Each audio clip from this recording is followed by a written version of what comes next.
bam, bam. I felt like DJing today. 1,999. All right, come on. Counting down for the video. Stop. Let's get started. Come on.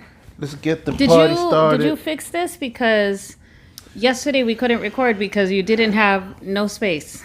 I fixed the phone. When it all comes down to it, you just empty out your whole gallery into your laptop. So I put all of my albums into the computer, wiped it clean, and there's like 40 gigs now on the phone. Yay. That means lots of videos. So this video is going to be 6 hours long. What? What kind of laugh was that? I don't know. You know why I'm happy? Because for Christmas, we got blessed with a card. I know. And we said we were going to use it last time and we didn't get a chance to. We were supposed to go on a date, which we have not done in a long time. So, but today we used the card. It's for a steakhouse. Oh, man. We're all staked out. I think it was a year ago that a couple from the church took us to dinner after service, and it was around your birthday time too. Yeah, no, I don't know nothing about steaks other than the average person, you know. And he's like, get whatever you want, and I'm just like, I looked at the prices, and I'm like, man, I should just get a burger, you know. And because I felt awkward, and he's like, no, I'm serious, and I was like, I don't know the difference. Like, there's sirloin and there's different cuts. What's the little chubby one? Oh, the filet mignon? Yeah, all that stuff. And he goes, listen, get the ribeye. The ribeye. He goes, get the large ounce ribeye. Yeah.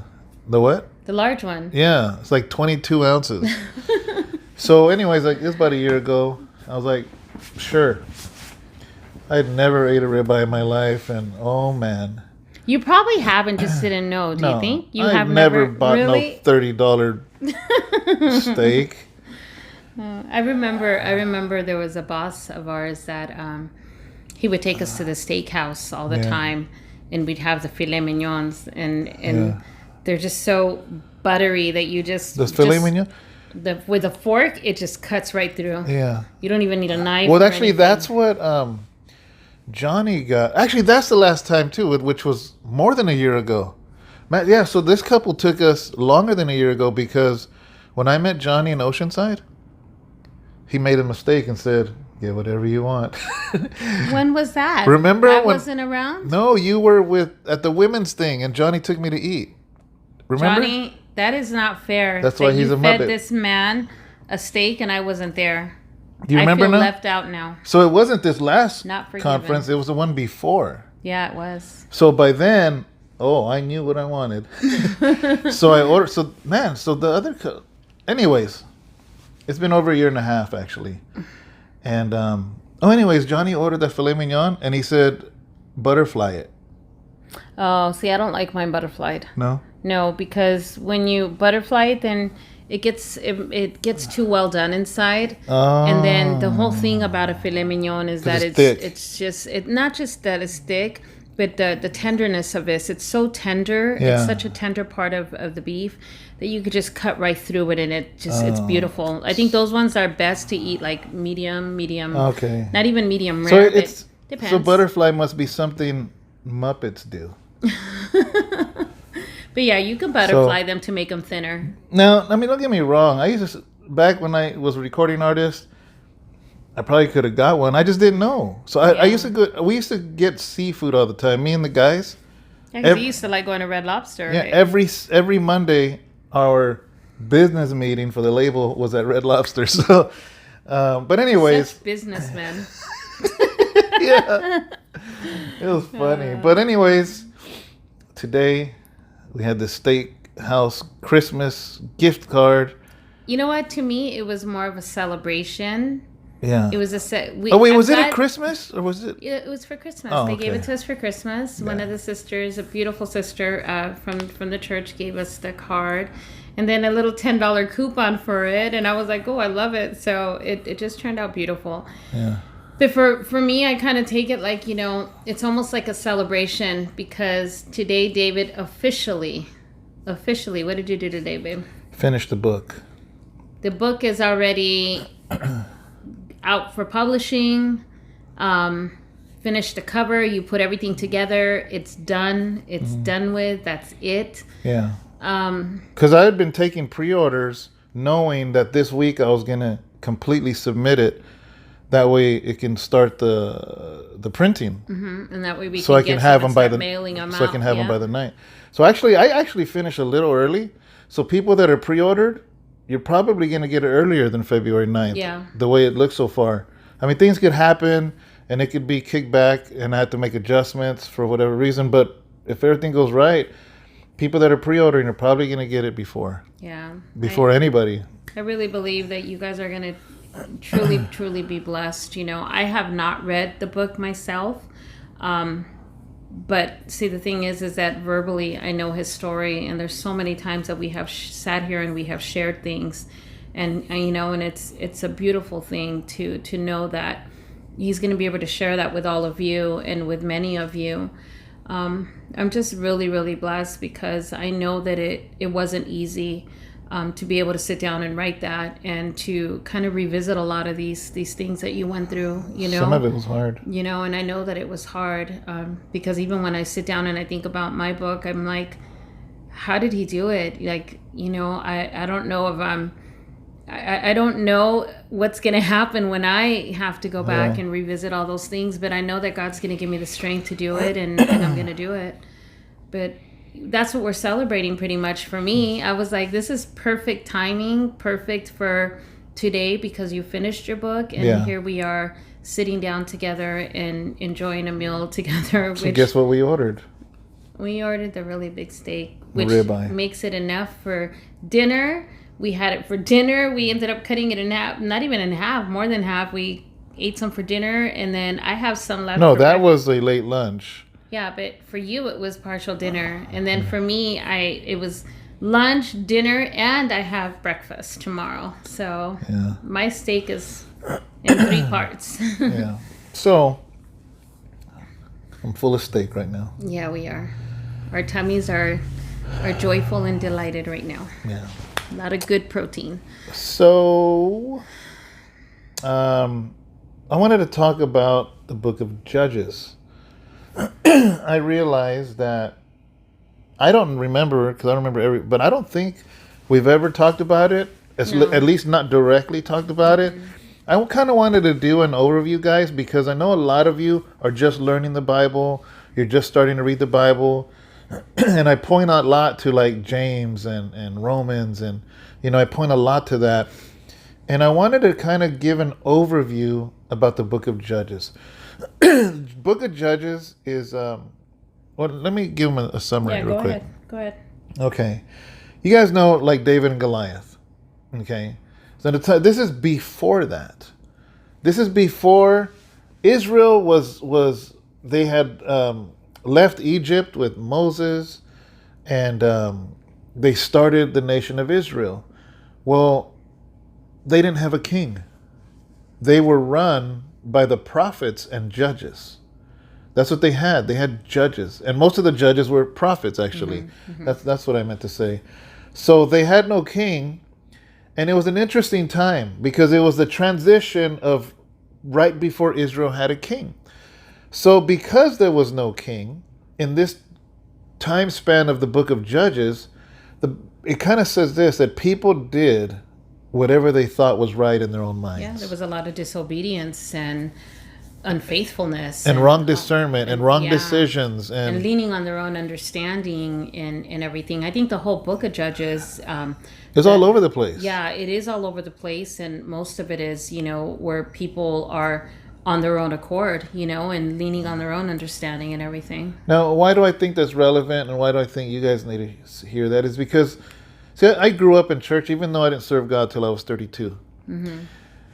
But there was more of a structure of the Christian church. Now, things are different now. Some of them are for the better, but a lot of it has been for the worse.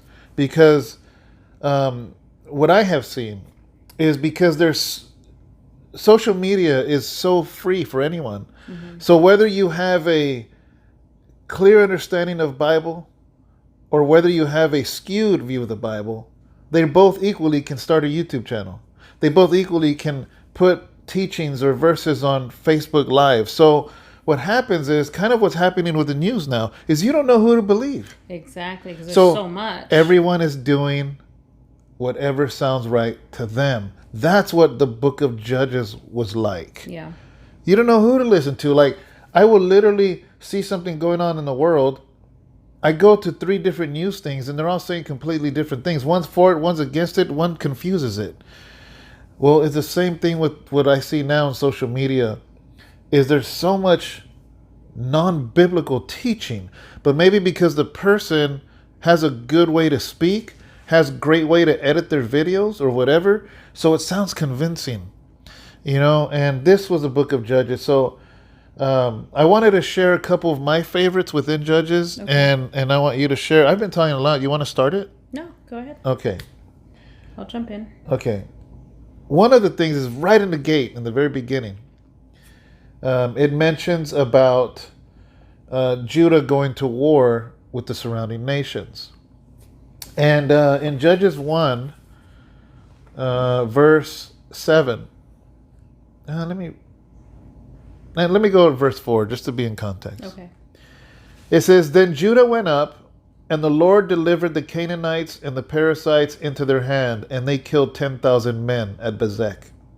And they found Adoni-Bezek in Bezek and fought against him, and they defeated the Canaanites and the Perizzites. Then Adoni-Bezek fled, and they pursued him and caught him and cut off his thumbs and big toes. And Adoni-Bezek said, 70 kings with their thumbs and big toes cut off used to gather scraps under my table. As I have done, so God has repaid me. Then they brought him to Jerusalem, and there he died. So like weird stuff like that, right? Where did you start? In 1:4-7. Okay, so in the Message it says, So Judah went up, God gave them the Canaanites and the Perizzites. They defeated them in Bezek, 10 military units. They caught up with my master Bezek there and fought him. They smashed the Canaanites and the Perizzites. My master Bezek ran. But they gave chase and caught him. They cut off his thumbs and big toes. My master Bezek said, 70 kings with their thumbs and big toes cut off used to crawl under my table, scavenging. Now God has done to me what I did to them. Okay. That's such revenge. Yeah, so you read that. Vengeful. And you'd be like, okay, how can that be relevant to me? Okay. Now, let me tell you this real quick, because I want to get to a lot of these favorite stories in Judges, but I want to throw this at you. The reason they would cut off the thumb and the big toe was because of this. If you cut off the thumb of your enemy, they can no longer hold a sword and fight. And they cut off the big toe, they can no longer run into battle. So by cutting off the thumb and the big toe, you have pacified your enemy. They can't hold a sword and cannot run in battle. Yeah. So I want you to know this. When Jesus died on the cross, in a sense, he cut off the toe and the thumb of the enemy, and the enemy could no longer fight or hold the sword against you. See? It becomes relevant. Yeah. So what's one of the things you like? I know you love Judges. So I do. There's certain stories in Judges that I think one of them is one of the first stories that actually ever made me kind of weep and cry because of the atrocity that took place in it, which was Judges 19, was about the Levite and the concubine. Okay, let's go there. All right. Are you going to summarize it? Or are you going to? Yeah, I'll summarize it. Okay. I know that, there's a Levite who's living as a stranger in the backwood hills country. A Levite is a priest. Yes, they're the ones that, would carry around the tabernacles. As you guys know, that they did not have a tribe, so they were just more of the travelers, So if they were ever traveling, they would actually seek shelter in any of the different tribes, places. They were the pastors of those days. So they didn't really have any specific tribe. And I know that, there's a few things in this story that touched me, because number one, it's one of the first atrocities that took place out of the Bible. And when I say atrocity, if you really, really get into reading this story, you'll read that they were traveling, and when they were traveling, I forget, is it, what city it was they were traveling out of? Hold on, guys. I'm going to find that for you guys, because it's... Okay. Gibeah, where all the local citizens were, the Benjamites. So when they were traveling there, they had nowhere to stay, so they decided to stay pretty much in the town square. And there was an old man that looked, that found them and said, hey, listen, don't stay here because there's troublemakers. And so, he's like, well, okay, come to my home and I'll give you a place to stay and we can feast and, and everything. And that's exactly what happened. Yeah. But you had some of the troublemakers from there that came to his door and said, we know that you have guests. We know that you have someone there. And at that time, the concubine, they're not their wives, but it was just his concubine, And so he said, well, let me give you my concubine so that you can, have your way with her. And, the same thing that the man did with his daughter. Let me give you your, my daughter so that you guys can have your way. Leave my guest alone, which he was talking about the Levite himself. Which remember, judges, people did what they thought was right. Yes. You're crazy if I'm ever going to put my daughter in front of anything. But at that time... Or your wife or anybody that you love or care. Exactly. But at that time, women were considered less than. So it was actually, in their thinking, it was better they do something to the daughter that's basically a second, or concubine, because they're second-class citizen, rather than your man guest. Because they were considered... So anyways, that's crazy. Yeah, it is. It really is. So of course, they had their feast, and, and I'm just breaking it down per se. You guys, I'm not giving you exactly, but I'm just breaking it down a little bit. So they have their feast, and they're feasting and drinking and being merry and everything while, they're having their way with the women. And when the woman came back, the concubine, she came back so... almost lifeless, and was thrown at the threshold. And, and he saw that she was not well, put her on the donkey, and they were on their way. By the time he got back to his town or country, or to the tribe where he was going to stay, she was lifeless. And, he was so angry and distraught, about what had happened, and that the Benjamites, were the ones that had, that had caused this atrocity. He decided to cut his concubine into 12 pieces. And when I read that, I was just like, what just happened? It's that this is crazy. He cut his concubine into 12 pieces and decided to send a piece to each and every one tribe. Because Israel was made up of 12 tribes. It was made up of 12 tribes. So there's such a story here. And to me, it hit hard, because I just felt like it was one of the first things that was just horrible. And I felt like, why did she have to go through this? Because if you read through the story beforehand, you'll see that she had a father. She had a family. And, that father, almost had an intuition of why he didn't want his daughter to leave. Yeah. And at the beginning, he tries everything. It's almost like if a parent has an intuition, or a parent doesn't feel good about letting your daughter leave with somebody, they try to keep you from going, and they'll be like, well, why don't you stay? Let's watch this movie, and he'll be like, okay, I'll watch the movie, but after this, I got to go. And they're ready to go, and he says, wait a minute, why don't you stay again? We got to do this, and this and this and that. He's just trying to find different ways to keep him there.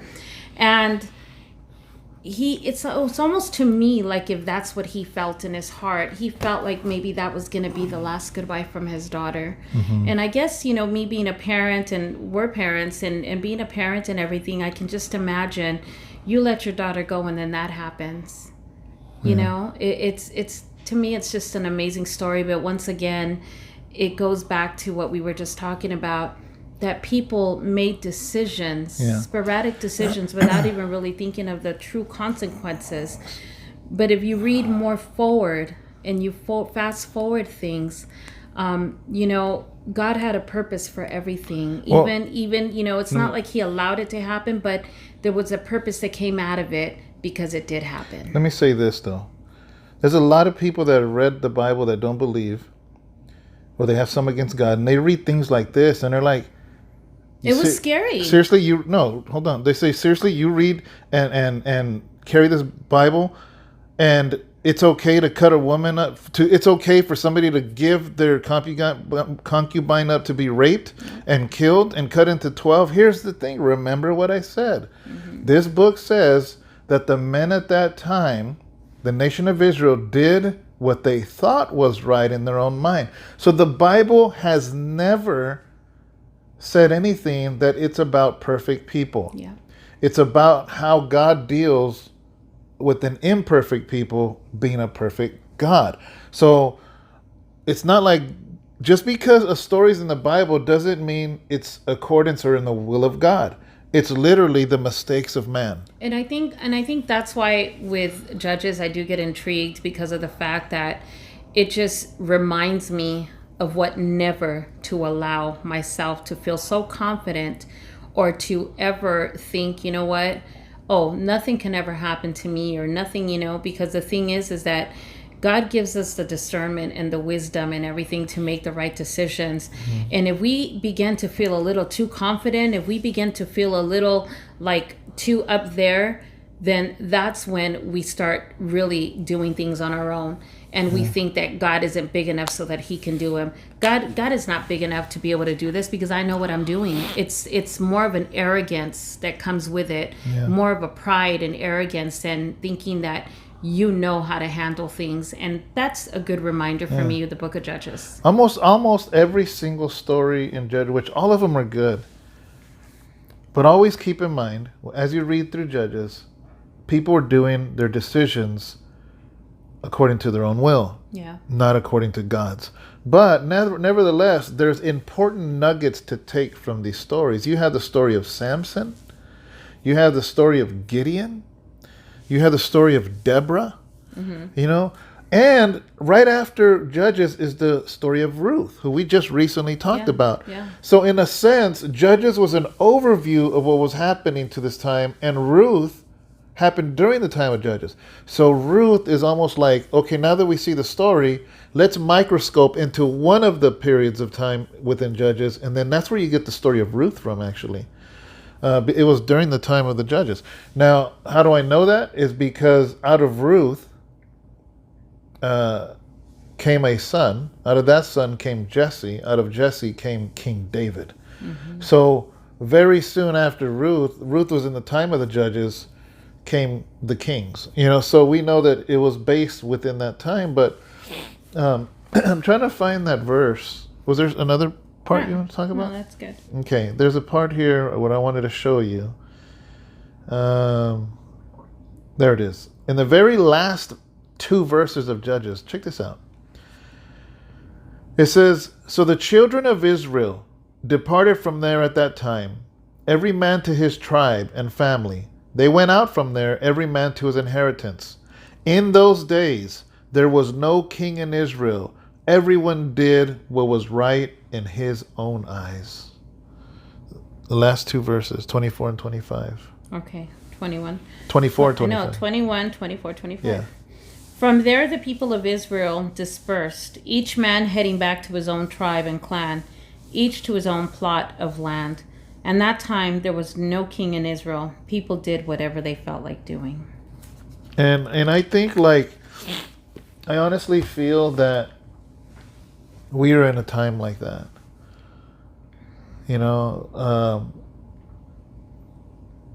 Anytime that, because before that, let's say there was no king established, but before that, you had Abraham, you had Isaac, you had Jacob, then you had Moses. Mm-hmm.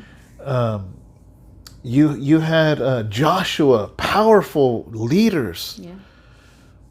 But all of a sudden, it just kind of fell apart and became its own thing, you know? And again, I'm pointing back to our time, is that we're at a time now where who are the leaders? Yeah. You know, I've heard this one time said, like, who's the Martin Luther King of this age? Yeah. Who's the Billy Graham of this generation? Who is the Cesar Chavez of our time? Of our time, yeah. You know, where are these great people now? And what's scary is people say, I don't know. Yeah. You know? So I feel like the world, especially the United States, has fell into a time of judges.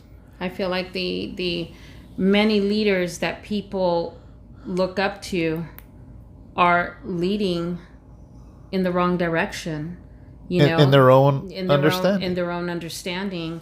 And that's a very scary place to a scary thing to follow, a scary place to be, because you need to be sure that if you're following somebody who is of any type of lead, that it's leading you closer to God, not away from Him, you know, and being not deceiving in their words or anything, but truly listen, open up your ears and listen in between the lines, listen to everything that is being said. You will know. Yeah. You can discern and you will know, but you got to be attentively listening. You know, there's something that I've always, I've never said in this video, but I've taught it before. I think maybe the guys like Johnny and them might remember. I might have taught it at Atwater when I was leading the groups there in the prison camp. Imagine this is time, and here's the cross. This is Old Testament and New. Wait, this is New Testament and Old. I literally sometimes feel like, see, God is not in time. Yeah. Right? We're in time. God is not. I'll give you a perfect example. Every time the earth rotates one whole 360, that counts as a day.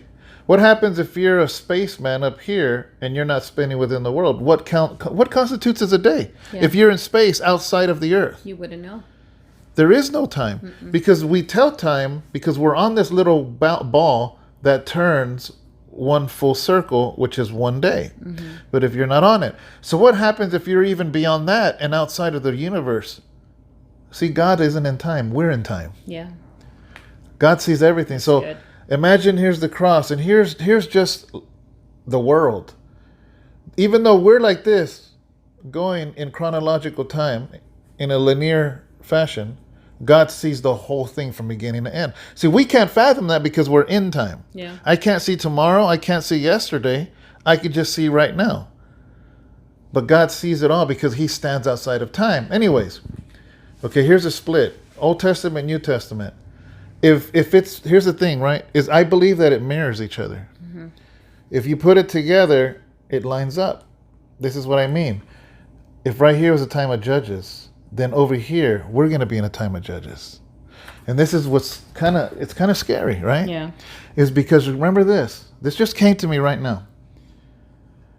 The time of Judges, the book of Judges, was right before the king of Israel came. And I just said, we're acting like we're in the time of Judges. Men do as they please. Yeah. But there is a king that's on his way. Yeah. It mirrors. It almost a shadow. At that time, the time of Judges was a time of complete rebellion. But an earthly king was brought to Israel. But now we're in the time of Judges. And a righteous king is about to come. Amen. It's almost prophetic. It's almost like it's just mirroring. History is repeating itself on this mirror that it lines up because so many things in the Old Testament are lining up to our life now. So I remember that we had at one point, I remember that I think it was Pastor Thomas when he gave a sermon and he talked about like the chrono and the Cairo and the timing and stuff, you know. How is that relevant to this? Well, chrono is our time. That's why a watch is like a chronograph. Yeah. And kairos is God's timing. That's a whole different thing. Yeah. So when Jesus says, I come and I come quickly, you know, we're like, some people have said, You Christians have been saying Jesus is going to come quickly. And that's Cairo. Where's he at? No, you're going by We're chrono. going by chrono, but it's actually and God's Cairo. going by Cairo. chrono. That's a whole different thing. There's a Greek words, but it's going to a whole different thing. Matter of fact, the Bible says that to God, 1,000 days is like one day, and one day is like 1,000. Think about that. 1,000 years, 1,000 days counts as one to God. So I'm like, man, I'm only going to live X amount of years. That's why it makes sense when the Bible says life is but a vapor. So chrono, that's why it says here, like chrono is chronological. And yes, chronological. Kairos is sequential. Yeah. Sequential time. It's a complete, it's complete fulfillment. Yeah, it's almost like God sees in Kairos. We operate in chrono. If I drive from here to Texas, I think I've said this before, all I can see is a few miles ahead of me as I'm driving. But if I get on an airplane, I have done this before. I've left LAX. I go up so high that I could still see LA, but still see into Arizona at the same time. But yet the cars down below can't. They can't even see over the next hill. So that's us in life. We're just seeing over the next hill. Because it's in chronological order. Yes, and God is above. God's above saying, God's like, man, I see LAX and I see Texas at the same time. So it's a trip. It's pretty a trip. Cool. You guys should really look into that. Like look it up. Yeah. Look it up. Read about it. About the chrono and the Cairo.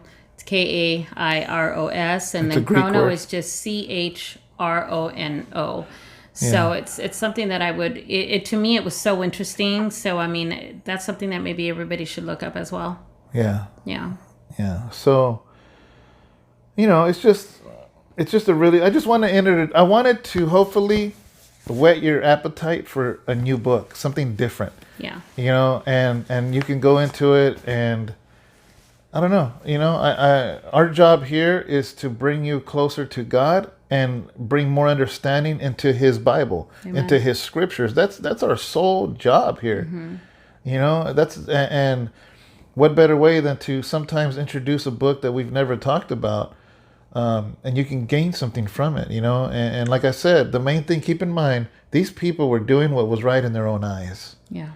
And unfortunately, there's a lot of people that do the same now. Yeah.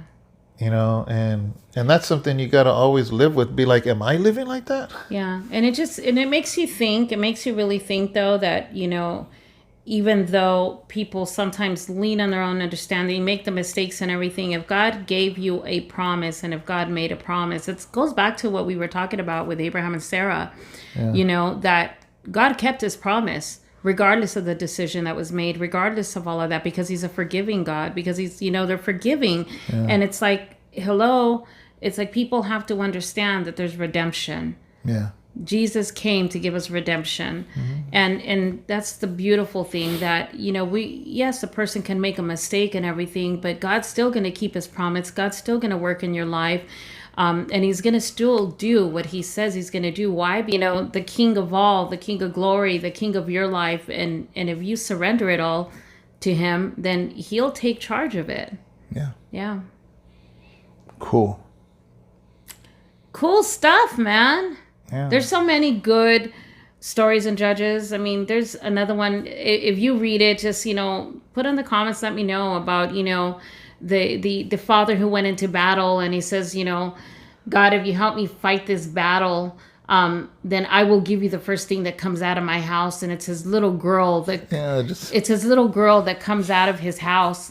And, and he was in agony because he didn't realize that it was going to be his little girl coming out of, the first thing coming out of his house. What did he think was going to come out? I know. It's like either one, it's going to be your wife or it's going to be one of your kids, because they're going to be so happy to see dad, and he sends her off to go spend a day with her friends and everything before he has to give her life. And those are stories that they touch your heart, and you're just kind of like, how can this happen?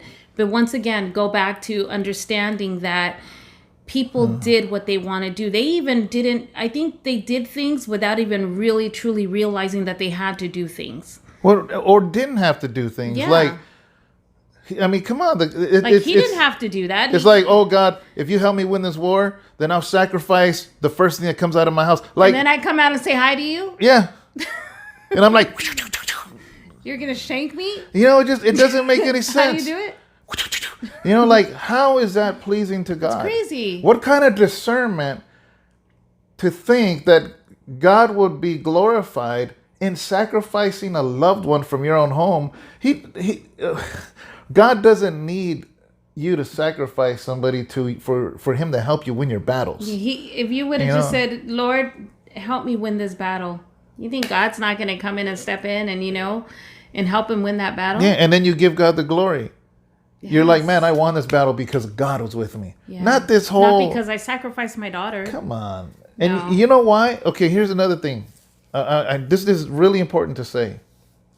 Do you know why they were doing stupid things like that?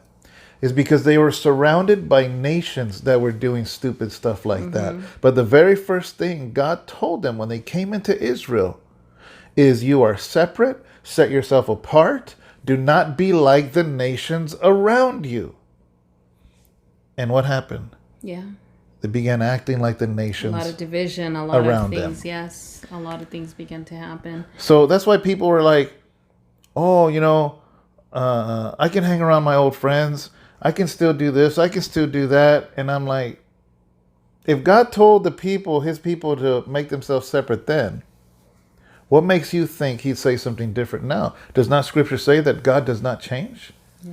Because you know what happens when you start hanging around? And I'm not saying, see, we are called to bring change to your environment, not your environment bringing change to you and making you compromise. So what happens is when you start doing stuff outside of fellowship and doing the things they're doing, now you start doing things like the surrounding nations, and you start taking on things and making decisions that are not based on the things of God, because you're doing what is good in your own eyes. Yes. So, and then forgetting the plan that he has for you. Remember, Jeremiah 29:11 says that he has that plan for you. And it's plans to prosper you, you know? And we got to remember that God is never going to lead us to do something that is just not right. Yeah. It doesn't seem right. And then for later on you to say, God, I did this because I thought this is what was going to please you. No, don't do it thinking. Do it knowing that you just got to let him lead in every way. Yeah. Don't try to justify. Don't try to do your own thing. It's not worth it. It's really not worth it to live a life constantly justifying and just leaning on our own understanding. We're going to trip a lot like that. We're going to fall a lot. And that's what you don't want. You want to be able to just be joyful and glorifying God, and just knowing that it's going to be such a good trip because you have God on your side. Yeah. Because Jesus gave his life on that cross for you so that you can have life more abundantly, We got to remember all the promises that he gives us before we make dumb decisions. What do you think I say, and if you guys watched our services, I always say that Jesus Christ is the senior pastor of our church. Because what happens is that's a reminder to the people, and it's a reminder to me of who the leader is, who the king is, who the judge is. Who, the decisions are the things that he says. The Bible is his word. So this isn't about how David wants to run the church. This is what Jesus says about the church. And it's a consistent reminder that every decision we make is, I have to be in good conscience to say, Lord, I'm in accordance with what you want. Yeah. And that's the book of Judges is a perfect reason, because there are a lot of leaders out there doing what they think is right in their own eyes. And everybody just does whatever they want to do. And I know we keep repeating it, but these things are worth repeating. Yes. To get it into our thick skulls, that it's about what God wants us to do. Yeah. Amen. So, all right, guys. Amen, guys. It's already at 39 minutes. See, we're making up for yesterday. All right. So God bless you. We love you guys.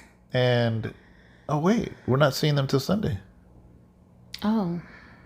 Yeah. See you guys on Sunday. It's going to be an amazing sermon. don't know what it's going to be about yet.